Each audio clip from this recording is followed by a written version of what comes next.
Another whistleblower unfairly dismissed by Transnet.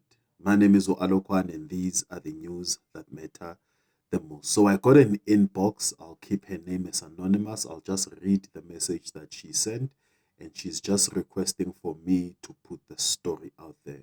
Now it says that, Dear Mr. Alokwan, I was dismissed by Transnet on the 9th of July 2022. I was a shop steward at the time of the events. The company asked me to be a whistleblower, which I agreed. And the sequence of the event is that I got sick on July 2022, went to Lesedi Hospital, and work didn't accept doctor's note. 4 doctors, including the HOD of the hospital, witnessed my case.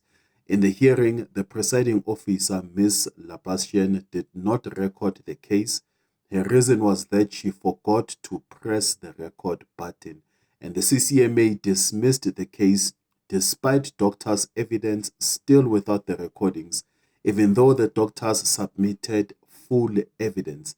And then also the Labour Court dismissed it, citing timing issues. And then she also went further to state that as a shop steward, I was handling matters cautiously after agreeing to be a whistleblower as per company's request. I believe managers wanted me dismissed to avoid exposure. Fear of being in the open due to whistleblower position impacted my handling of timelines. I was registered for whistleblowing at Pat Lane. Evidence is available. Company didn't protect me, causing fear to proceed. After dismissal, they retracted my whistleblower agreement. And then she says that dismissal seems linked to agreeing to being a whistleblower, exposing company actions. Unfair dismissal protections may apply. And then sincerely, she also mentioned her name there. And on the message that she sent, she also added 2 attachments, and I believe these are from the doctors that she said they were willing to assist as the company did not accept her medical note. It says, as per our conversation yesterday regarding employee, the medical certificate in question has been rectified to the patient to submit to HR personnel. The practice would like to apologize for the inconvenience caused, and we request that should there be any clarity we need, we may be contacted. And then they made a list of their contact details and also included the extension number, and it says practice manager. And there was another attachment that the lady did attach. I'm not sure if this maybe it might be linked to the previous attachment, but it says, good day, Anonymous. I am from TFR Investigations and would like to interview you regarding your complaint as per below.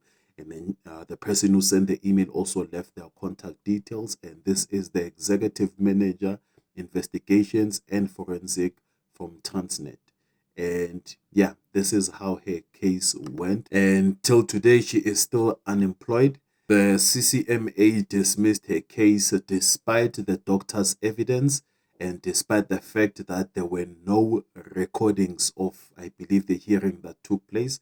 And also the Labour Court dismissed her case, citing that it had timing issues. And this is just the letter that I received, and I just thought that I should put it out there. And also, if you experienced similar issues and you would like us to put your truth out there, you can send me a DM. But however, there's 2 conditions. You have to either be a subscriber towards the channel, click on the link, subscribe, then send me or DM me your story. Or you can make a contribution towards the channel and then send me a DM, and then we'll assist with putting your story out there. I'll just leave the channel's business details so that you can be able to assist with any form of donations. Thank you.